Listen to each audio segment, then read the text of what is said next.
Hoje nós já estamos no capítulo 10. Começamos desde o primeiro capítulo, toda semana um capítulo, e com um tema. Então as pessoas que chegaram agora e querem ouvir, estão todos gravados ali. Você tem o CD, você pode encomendar um CD, ou você pode levar o pendrive e gravar todas as mensagens ali e você ouvir na sua casa, porque são temas muito interessantes. O livro de Eclesiastes é um livro muito interessante, inusitado e diferente.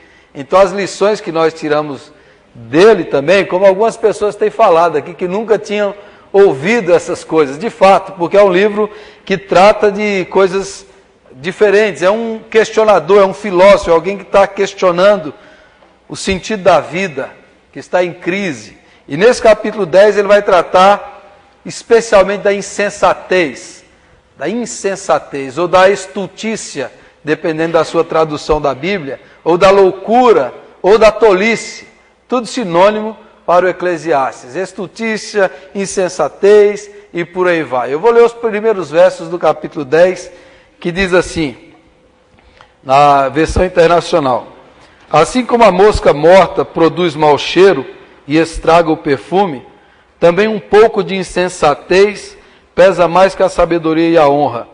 O coração do sábio se inclina para o bem, mas o coração do tolo para o mal. Mesmo quando anda pelo caminho, o tolo age sem o mínimo bom senso e mostra a todos que não passa de tolo. Então, a sequência do capítulo vai falar disso, da tolice, da insensatez, e eu quero mostrar para vocês aqui, pode apagar essa luz aqui, sobre os tipos de insensatos que o Eclesiastes vai tratar nesse capítulo. São 4 tipos, 4 características dos insensatos. A primeira delas é o governante tolo, e daí ele cita esses versos: há outro mal que vi debaixo do sol, um erro cometido pelos que governam. Tolos são postos em cargos elevados, enquanto ricos ocupam cargos inferiores. Tenho visto servos andando a cavalo e príncipes andando a pé como servos. Uma explicação: ele não é preconceituoso não, ele não está falando que só rico que tem lá embaixo e pobre não, mas no contexto de Eclesiastes, só estudava, só tinha conhecimento, só quem tinha acesso à informação, como quase mais ou menos parecido com hoje, nem tanto, antes era bem mais. Mas aquele que era o rico, era porque ele tinha instrução, ele tinha condições, então ele era instruído, ele tinha conhecimento, ele era capacitado. Como príncipe ou nobre, ele era. E os pobres não tinham acesso ao conhecimento, ao estudo, à informação.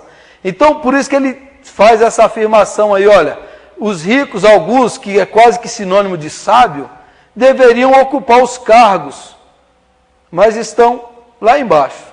E os tolos foram colocados em cargos elevados e estão governando com o rei insensato.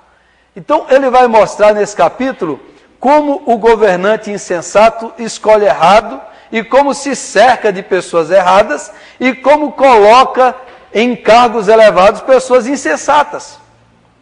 E como isso acontece? Há um exemplo bíblico do filho do Eclesiastes, que é Salomão. O filho dele é Roboão. Quando assumiu o reino, o povo veio a Roboão e falou assim: olha, Roboão, seu pai, Salomão, cobrou juros muito pesados, os impostos estavam muito altos. Abaixa a carga tributária, que está muito pesada. Aí o Roboão consultou os sábios mais velhos, experientes. E os sábios falaram: de fato, estava muito alto os juros. Estava quase igual os juros do Brasil, ele falou. Está quase igual os impostos brasileiros, está muito alto. Abaixa. Aí o Roboão não gostou desse conselho. Foi se consultar com seus amigos jovens, que cresceram com ele, que tinha a mentalidade dele. E os seus amigos jovens falaram assim: não, se você der o que o povo está querendo, coitado de você, rapaz, você tem que se impor. Você tem que se impor. Você tem que aumentar os impostos. Você tem que colocar a carga mais pesada sobre o povo. E o Roboão gostou desse conselho. E chegou diante do povo e falou: meu dedo mindinho é maior, é mais pesado do que o braço do meu pai. é mais pesado que o braço do meu pai. Imagina se a Lula falar isso depois do Lula, né? Se a Dilma falar isso do Lula, né? Aí nós já era. Então, o robô falou assim, e aumentou a carga, os impostos. O povo espirrou, rachou o reino, dividiu, nós não vamos ficar debaixo do seu reinado. E dali Israel foi dividido entre o reino de Israel e o reino de Judá. O povo saiu e escolheu Jeroboão como reino. Saiu 10 tribos e ele só ficou com 2 tribos. Porque é um governante insensato, tolo, que ouviu os mais jovens, que ouviram aqueles que... Ele ouviu só o que ele queria ouvir. E o Eclesiastes vai dizer, isso é um rei insensato, um governante tolo, que ouve os insensatos como ele, que se cerca de conselheiros insensatos e tolos, e não de sábios mais experientes. Então, esse é um tipo de tolo que infelizmente tem muito no nosso país, né? Tem muitos governantes assim, que passam de longe da sabedoria, da sensatez, do discernimento, da inteligência, que andam no caminho da loucura. E muitas guerras na história do mundo foram criadas por causa de governantes insensatos, loucos, estúpidos. Muita gente morreu, muita gente por causa disso aqui. Governantes tolos. E a América Latina tem uma vocação enorme, né? Para colocar tolo no poder. A América Latina tem uma capacidade enorme. Quando a gente pensa que acabou, volta tudo de novo. Volta tudo de novo. Parece filme de terror. Quando você pensa que morreu, eles voltam tudo de novo. Então, são esses governantes insensatos. É o primeiro tipo. O segundo tipo são os trabalhadores insensatos. Aqui no computador não aparece todo o trecho do texto bíblico. Diz assim, quem cava um poço cairá nele, quem derruba um muro será picado por uma cobra, quem arranca pedras com elas se ferirá, quem racha lenha se arrisca, se o machado está cego e sua lâmina não foi afiada, é preciso golpear com mais força, agir com sabedoria assegura o sucesso. Se a cobra morder antes de ser encantada, para que servirá o encantador? É o capítulo 10, verso de 8 a 11, que aqui no computador da igreja não pega tudo. O que ele está dizendo nesses versos aí? Ele não está falando, ele está falando de gente que trabalha sem sabedoria, gente que faz coisa de qualquer maneira. A pessoa que vai fazer a atividade e não se esmera, não faz com competência, não faz com excelência, que ele faz de maneira desleixada, de qualquer forma. E ele diz, por fazer assim, essas coisas vão acontecer. São trabalhadores insensatos, com ações inconsequentes, sem planejamento, sem inteligência, sem excelência.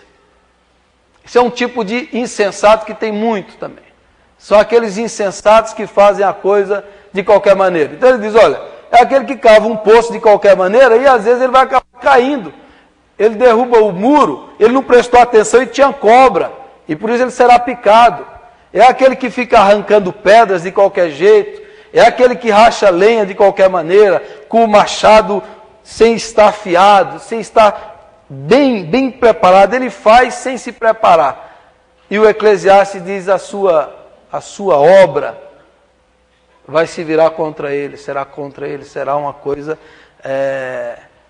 que ele próprio vai sofrer. Quando você faz um negócio, quando você constrói uma casa, quando você faz algo sem se dedicar, sem se esforçar, sem se preparar para isso, o Eclesiastes está dizendo, olha, essa obra vai voltar contra você. Não seja insensato no seu trabalho, não seja insensato naquilo que você faz, não seja insensato na sua preparação. Se você for insensato, isso vai acabar acontecendo. O encantador da cobra lá, né? Se você não fizer bem feito, a ideia que os estudiosos dizem é que ele queria ganhar muito dinheiro. Então ele foi encantar a cobra de qualquer jeito. E a cobra acabou picando. Porque ele não se esforçou naquilo ali, não fez com esmero, não fez nada, ele fez de qualquer jeito. Isso é insensatez. Domingo de manhã nós estudamos aqui um pouco sobre esse negócio de de serviço, né? E nós falamos sobre isso, como o trabalho, como às vezes o trabalho nosso, aquilo que a gente faz, a gente considera, isso eu estou fazendo para o patrão, meu patrão é chato, meu patrão me paga mal, eu vou fazer de qualquer jeito. E do ponto de vista bíblico, todo trabalho que a gente faz é uma vocação. E a Bíblia diz que todo o trabalho nosso a gente deveria fazer como para o Senhor. E se é para o Senhor, a gente tem que fazer o melhor, com excelência, seja o que for. Lá no contexto bíblico, Paulo diz, o cara que tem um senhor, ele é escravo. Você tem que fazer o melhor para o seu senhor, não por causa dele, por causa de Deus. Porque você está fazendo por causa de Deus.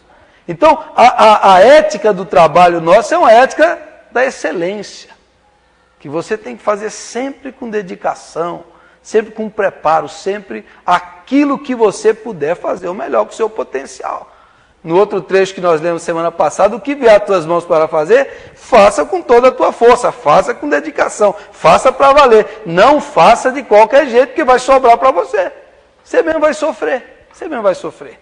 Tem uma ilustração que eu gosto muito do pedreiro lá, que trabalhou para o homem muitos anos, a vida toda, e ele sempre achava que ele ganhava pouco. E ele ia se aposentar. Aí fez a última casa, falou, agora eu quero a minha aposentadoria. Aí o seu patrão falou assim, olha, faça só mais uma casa para mim, e aí você pode se aposentar, você entra no seu direito. Mas mais uma, ele falou, só mais uma, faça essa casa aí para mim, e levou ele lá e falou, e faça do jeito que você quiser, use o material que você quiser, da maneira que você quiser, pode fazer essa casa. O pedreiro chateado, bravo, fez a casa de qualquer maneira, material de segunda, fez um negócio rápido, ele estava cansado, ele estava revoltado, fez de qualquer jeito. Chegou lá, para o seu patrão, pronto, acabei, eu quero minha aposentadoria. Aí o patrão, olha, eu queria te agradecer por todos esses anos, por isso que eu lhe dei a oportunidade de fazer a casa que você quisesse, com o material que você quisesse, para dar para você, essa casa é sua. Deu a chave para ele. Deu a chave para ele. Imagine, né? A oportunidade. Então, se você fizer de qualquer jeito, você estava fazendo para você mesmo. Para você mesmo, que você está fazendo para o Senhor. O Senhor Jesus disse, se um copo de água gelada que você der, por causa do nome de Jesus, seu galardão estará lá. Então, tudo que a gente faz aqui na linguagem do apóstolo Paulo, quando ele fala do contexto de reino de Deus e de ressurreição e de vida futura, ele diz, sede firmes, inabaláveis e sempre abundantes na obra do Senhor, sabendo que o seu trabalho, e ali não é só o trabalho de igreja, ele está falando no contexto da ressurreição. Ou seja, tudo que a gente faz no corpo, todo o nosso trabalho aqui, não é inútil, não é vão. Porque de alguma maneira o nosso trabalho vai redundar em alguma coisa no novo céu e na nova terra, no reino de Deus. A ideia de trabalho, no Gênesis, quando Deus cria o universo e coloca o ser humano como cooperador dele aqui na terra, e diz assim, o ser humano vai me representar. A ideia é o seguinte, quando Deus criou, lá em Gênesis, Deus criou o céu e a terra era sem forma e vazia, era o caos. E Deus colocou ordem no caos. E Deus colocou o cosmos, que é o contrário do caos. Deus colocou ordem no caos que era. E quando Deus imbuiu o homem da sua responsabilidade de administrar, o homem se torna mordomo, e no trabalho do homem, de cuidar do jardim de Deus, o homem tem essa função de colocar ordem no caos da vida. Então, qualquer trabalho e função que a gente está levando ordem, benefício, qualquer um, nós estamos cooperando com Deus na administração do planeta Terra. Porque Deus nos deu esse potencial. Então, todo trabalho é sagrado. Todo trabalho deveria ser visto como vocação. Não existe vocação sagrada e secular. Não existe vocação, todos têm uma vocação. Todos. E todo o nosso trabalho deveria ser visto como nosso sacerdócio, como a maneira de cooperarmos com Deus nesse mundo. O Eclesiastes diz, não faça a coisa de qualquer jeito, não empurre com a barriga, Não fique lá contando, meu patrão não veio hoje, eu vou se mandar. Nem está ninguém olhando, eu vou fazer aqui de qualquer maneira, que é a nossa tendência. O professor não veio, eu vou colar mesmo, eu vou fazer a coisa de qualquer jeito. O Eclesiastes diz, não faça isso. Não faça isso, né? O insensato é que faz assim. O tolo, o estúpido é que faz assim. Nós não deveríamos fazer assim. Então, esses são os trabalhadores insensatos. O problema no Brasil é que está cheio assim, né? Está cheio. Eu falava aqui que você vai em alguns ambientes, em alguns lugares, que é obrigação do servidor te receber bem, e você parece que está implorando,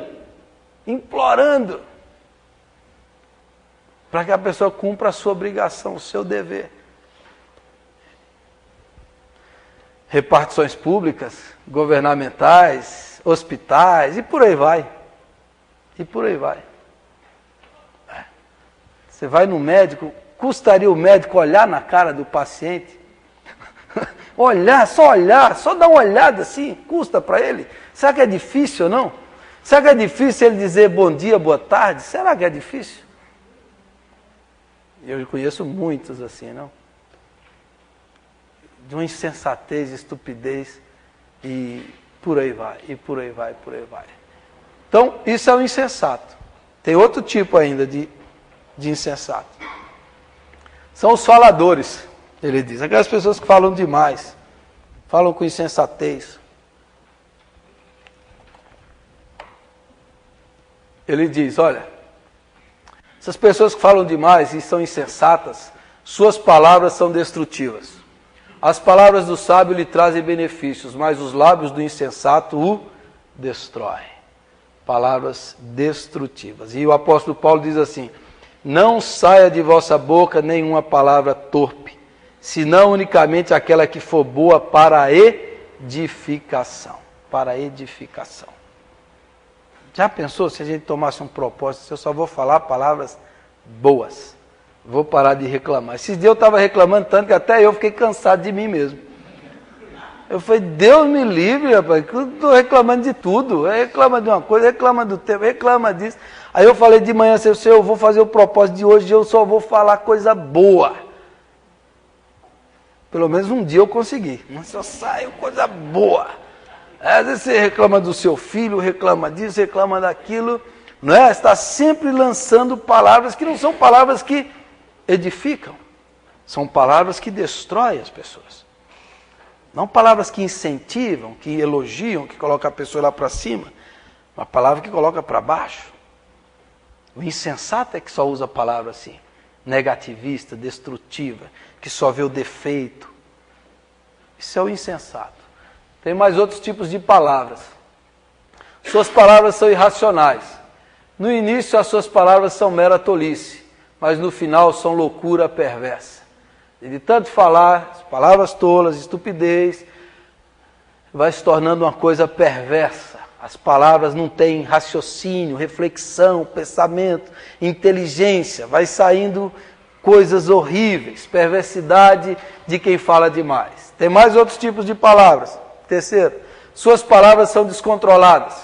Embora o tolo fale sem parar, ninguém sabe o que está para vir. Quer dizer, não tem controle. Tem gente que eu fico impressionado como fala, não? Tem umas pessoas que conversam assim, eu fico impressionado como ela emenda um assunto no outro. Eu precisava aprender isso, porque às vezes eu estou conversando com uma pessoa, acaba o assunto, eu não sei o que falar.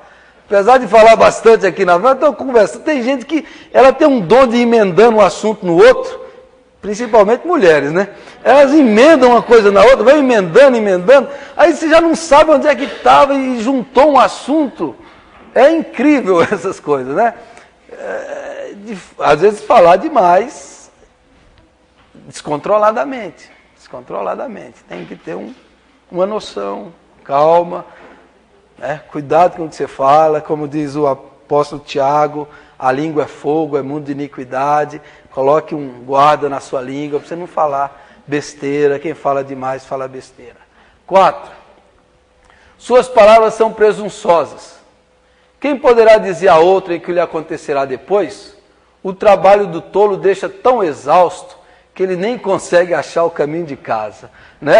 Isso é uma ironia, isso é uma piada mesmo. Ele fala tanto que ele não consegue, ele se perdeu de tanto falar, ele não consegue encontrar o caminho da casa dele. Isso é o tolo. E mais, ele é tolo porque ele é presunçoso.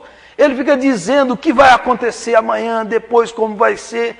Ele assume para ele esse poder que ele não tem, de controlar o futuro, de saber o futuro, de dizer o que vai acontecer. E normalmente quando a gente fala muito, a gente tem essa coisa. E Tiago também diz, olha, não seja estúpido, não seja insensato. Amanhã eu vou fazer. Não, diga, se Deus quiser, se Deus permitir. Porque a gente não tem domínio do dia de amanhã. A gente não tem domínio sobre nada. Então evite a presunção, evite o falar demais, evite essas coisas. Não pertence a você. Então, cuidado com suas palavras. Não seja insensato nas suas palavras, não seja presunçoso. Quarto tipo, as autoridades insensatas. Primeiro, são as autoridades que buscam a satisfação própria. Pobre da terra cujo rei é jovem demais e cujos líderes fazem banquetes logo de manhã. Feliz é a terra cujo rei é de origem nobre e cujos líderes comem no devido tempo para recuperar as forças e não para embriagar-se. Autoridades insensatas que buscam a satisfação própria. Vocês conhecem, né? No nosso país tem poucos assim, né? Logo cedo ele diz, eles só estão pensando neles. É interessante, o Congresso Nacional, que está todo mundo aí querendo ir servir o Brasil, né, lá como deputado federal. O Congresso, ele funciona de terça a quinta. Você sabia disso ou não? Eles viajam na sexta e chegam na segunda.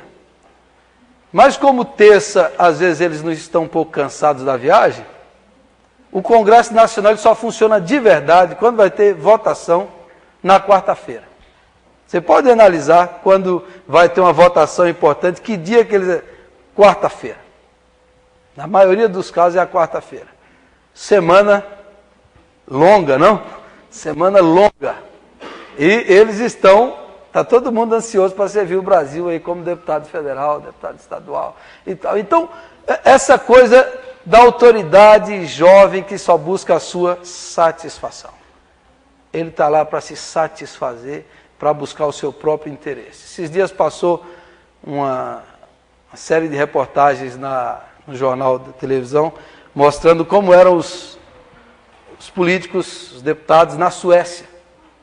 E falavam como o salário deles é baixo, eles não têm apartamentos funcionais, não têm assessores, só entra quem quer servir a cidade.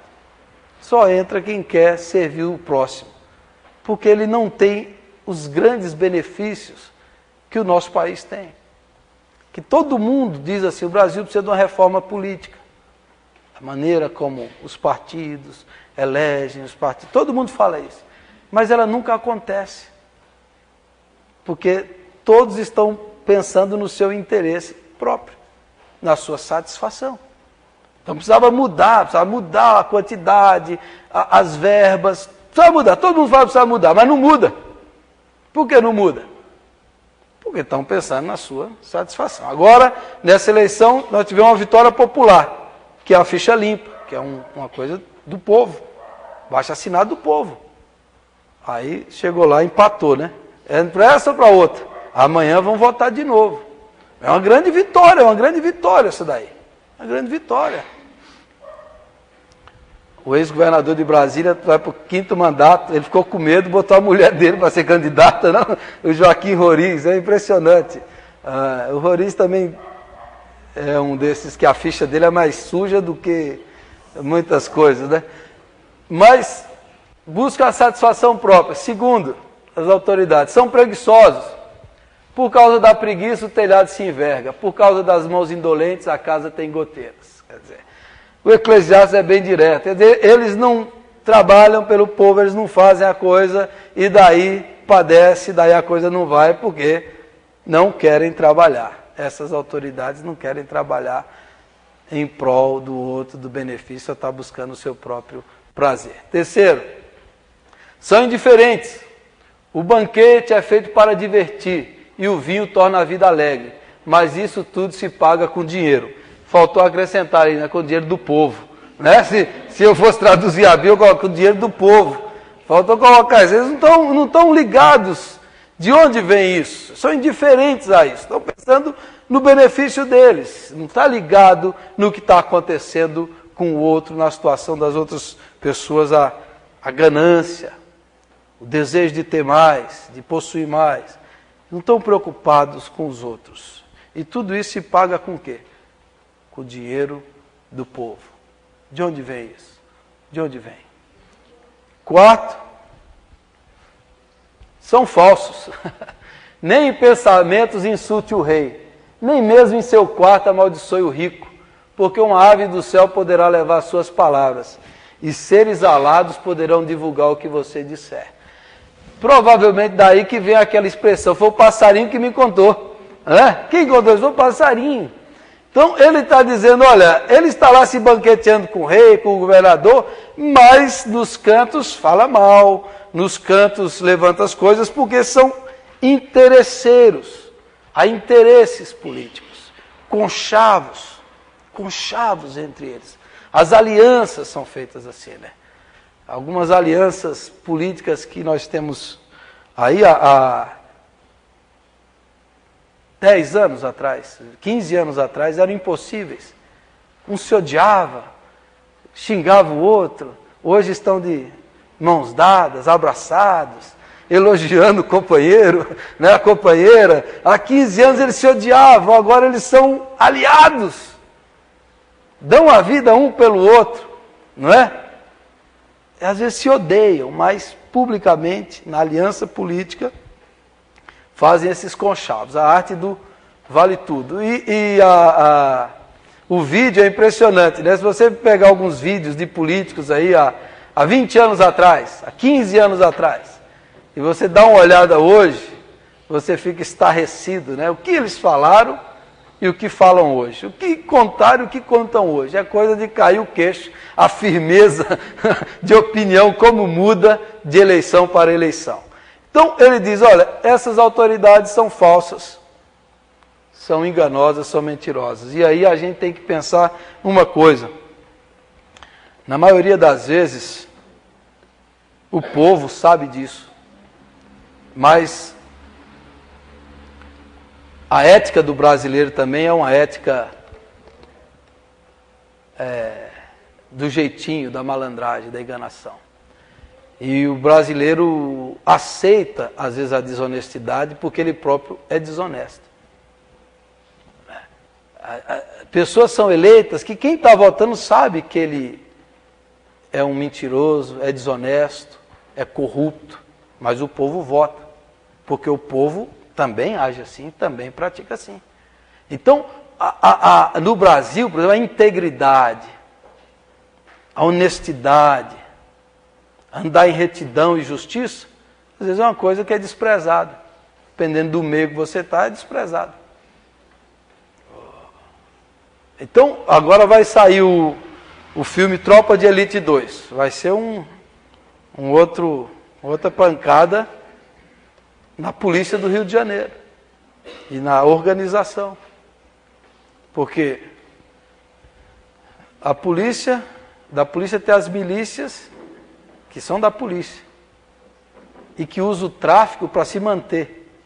Então uma corrupção generalizada, uma podridão generalizada, e que mantém, e todo mundo sabe disso. Aliás, todo mundo sabe de um monte de coisa. Mas a gente acaba aceitando, a gente acaba praticando a injustiça no dia a dia e aceitando a desonestidade e a mentira. Falta o quê? Integridade, sabedoria, ética, retidão. E num país de insensato, às vezes o sensato, né? Aquela história, aquela fábula infantil, contei esses dias aqui, o rei louco, ficou maluco lá o rei e ele começou a andar pelado. Aí todos olhavam para ele assim, aí ninguém podia dizer nada, porque alguém ia falar, o rei falou, gostou da minha nova roupa? Aí os conselheiros falaram, claro, o senhor está muito lindo assim. E todo mundo aceitando a coisa. Aí ele foi fazer um desfile E aí todo mundo queria rir, mas não podia, porque os soldados estavam lá. Aí no meio da coisa uma criancinha olhou e falou, gente, o rei está pelado, o rei está nu. Aí todo mundo começou a rir. Ele viu o óbvio, falou do óbvio. Às vezes a coisa é tão clara, mas está todo mundo tão aceitando isso aí. É um jogo de interesse, que ninguém fala assim, ó, mas está óbvio, é claro. Você aceita isso? Você é conivente com isso?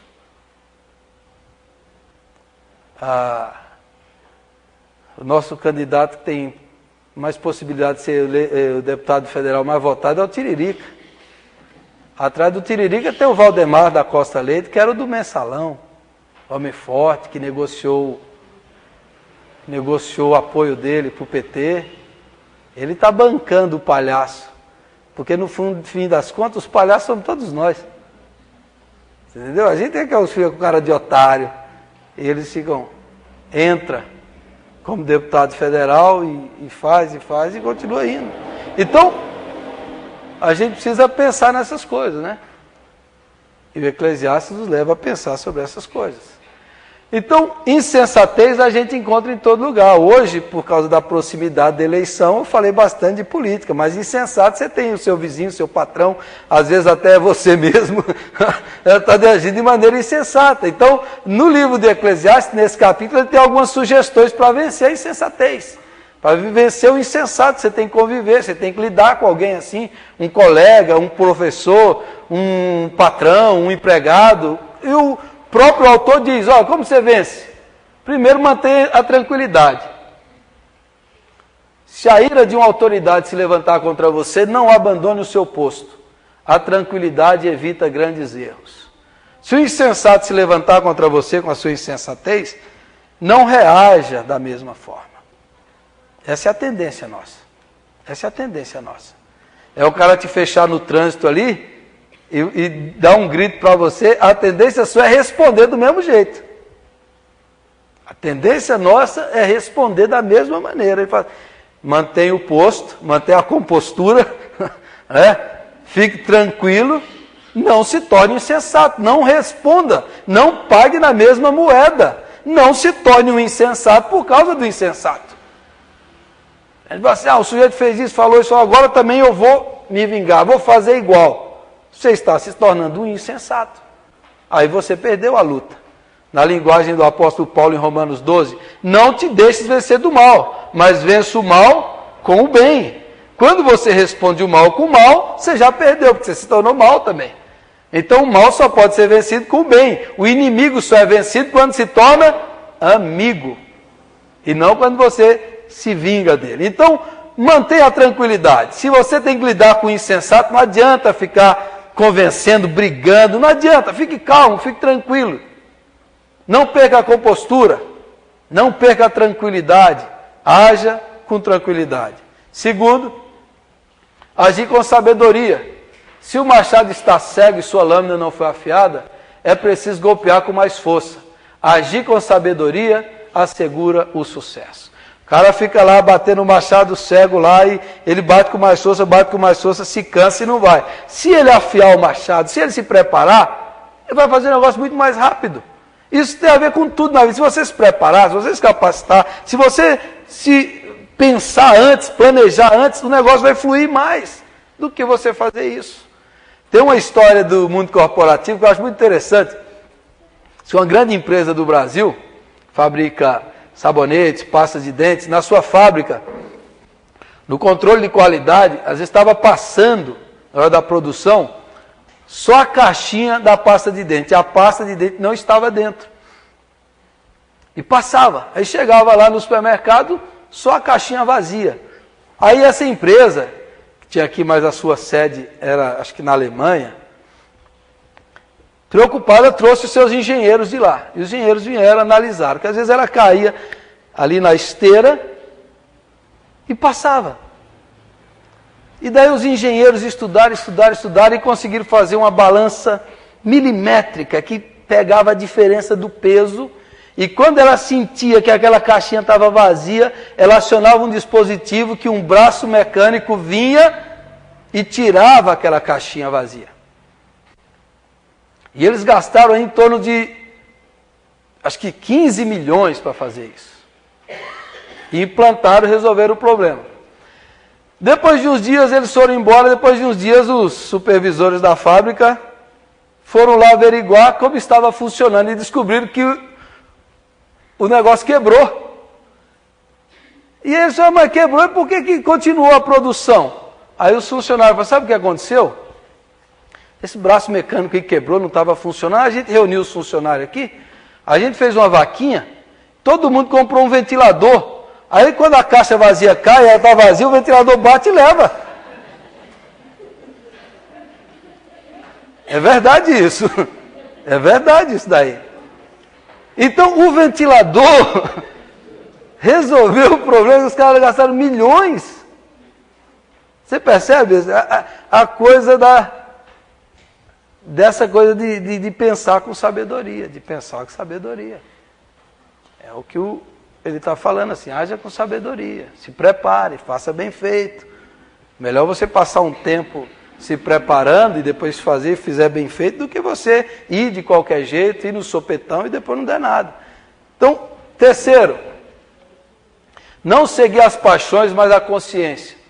Feliz é a terra cujo rei é de origem nobre e cujos líderes comem no devido tempo para recuperar as forças e não para embriagar-se. É aquele que não está pensando apenas em satisfazer-se, mas está pensando, consegue controlar os seus desejos, os seus instintos. É a pessoa que consegue controlar, que pensa, que é temperante, que tem domínio próprio. É assim que a gente vence a insensatez. Não faz tudo que vem na cabeça, tudo que quer, de qualquer jeito, qualquer hora. Ah, eu quero fazer, eu gosto disso. Mas calma, não se satisfaça agora, não coloque o prazer na frente do dever. Faça primeiro o seu dever, depois se divirta. Tudo tem sua hora.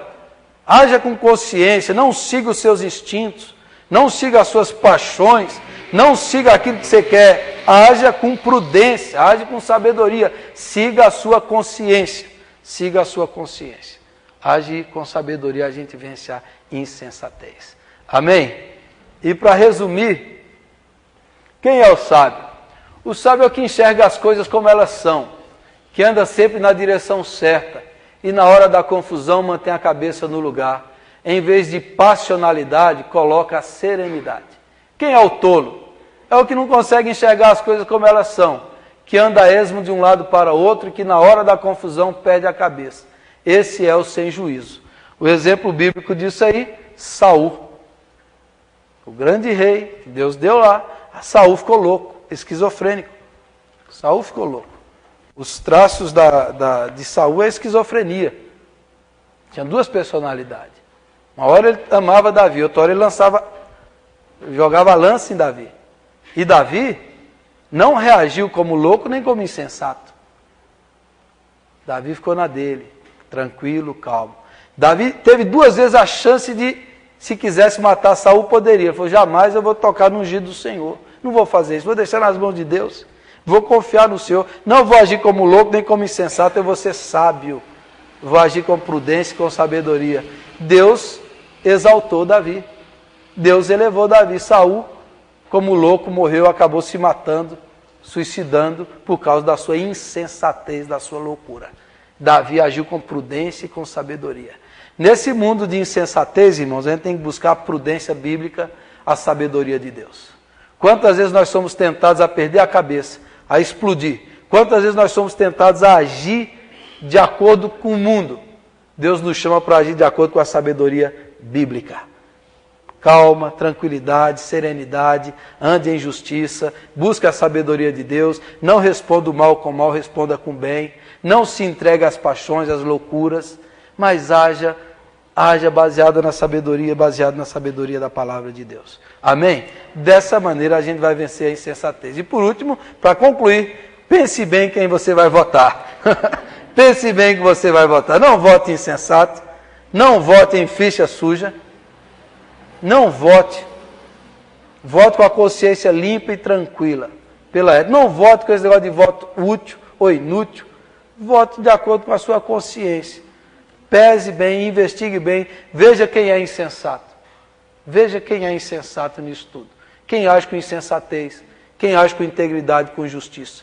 Pense nessas coisas, porque no fim das contas é isso que conta e é isso que faz diferença. E é isso que Deus quer.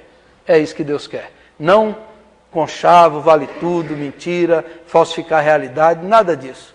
Comprar voto, barganhar, nada disso.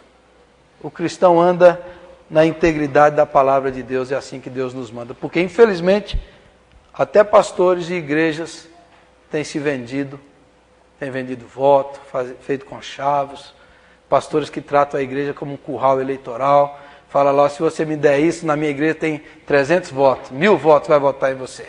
Denominações brasileiras, que o cacique, que é o pastor cacique, né?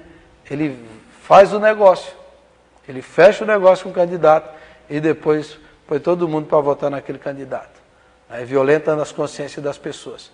A gente tem que pensar como cristão, como cidadão, e agir com integridade e com justiça e com sabedoria. Amém? Então vamos ficar em pé e vamos orar.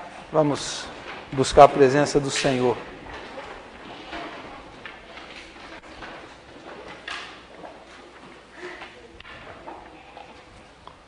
Feche os seus olhos. Nosso Deus, nosso Pai, nos ajude e nos livre da insensatez, da tolice e da estupidez, ó Pai.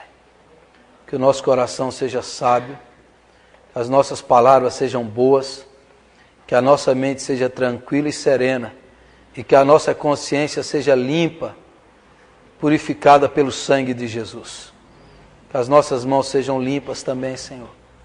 Que o Senhor nos conduza nesse mundo de loucura, debaixo da sabedoria da Tua palavra.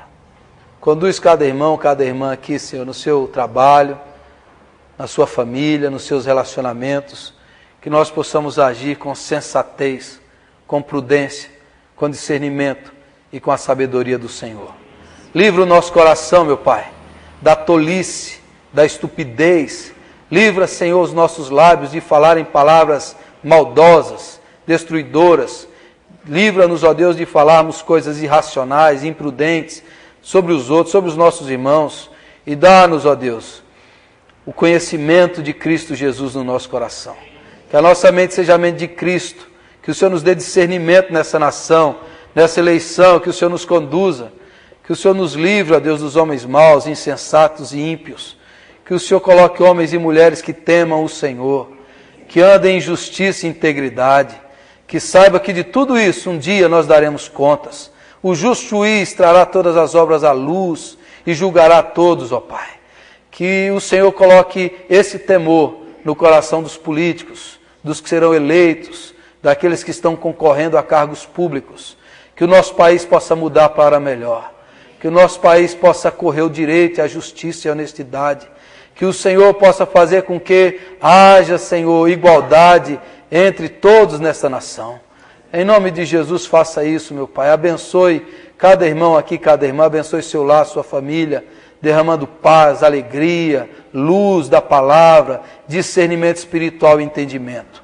Tira do nosso coração todo o peso, perdoa os nossos pecados, perdoe a nossa insensatez, perdoe, Senhor, a tolice que às vezes nós fazemos e pensamos. Ajuda-nos, ó Deus, a andarmos pelas veredas da retidão. Ajuda-nos, ó Deus, para aguardarmos a Tua palavra no coração para não pecarmos contra Ti.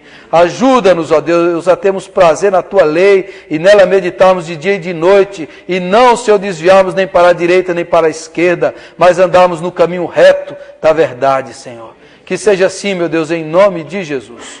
Obrigado pelas vidas que estão conosco, as pessoas que nos visitam. Enche o coração delas de paz, de bondade, de alegria e de amor. Receba a nossa gratidão, a nossa adoração, em nome de Jesus. Amém e amém. Amém. Podem sentar, irmão.